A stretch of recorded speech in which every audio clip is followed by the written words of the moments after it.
लोक मला विचारतात की मला दुबई इतकं का आवडतं. फक्त दुबई मला अपॉर्च्युनिटीसाठी नाही आवडत, पण इथली माणसंही आवडतात.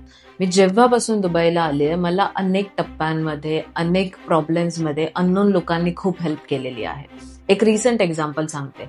आता 2 आठवड्यापूर्वी मी माझ्या एका क्लायंट सोबत डिनरला गेलेले. ते क्लायंट आहे एक सीईओ की जी कंपनी आहे $multi-million आणि आम्ही कॅज्युअली डिस्कशन करत होते. मी त्यांना जस्ट एक्सप्रेस केलं की आता माझा बिझनेस वाढतोय, लोक वाढतंय, सो मला थोडं काम हँडल करणं अवघड होत चाललंय. सो मी काय करायला हवं.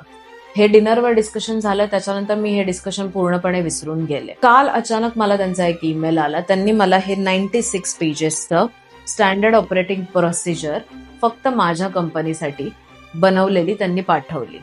सो या इतक्या मोठ्या व्यक्तीला काहीच गरज नव्हती की माझ्या एका कॅज्युअल क्वेश्चनवर त्यांनी इतकी मेहनत करून मला हे डॉक्युमेंट पाठवावं. सो या गोष्टी मला इथे खूप आवडतात की तुम्हाला सक्सेसफुल माणसं हात देऊन पुढे नेण्याचा नेहमीच प्रयत्न करतात. माझ्यासोबत तर हे नेहमी झालेलं आहे. तुम्हालाही तुमच्या आयुष्यात अशा कोणत्या व्यक्तीनं हेल्प केली असेल तर त्यांना या रीलमध्ये टॅग करा. Let them know that you are grateful.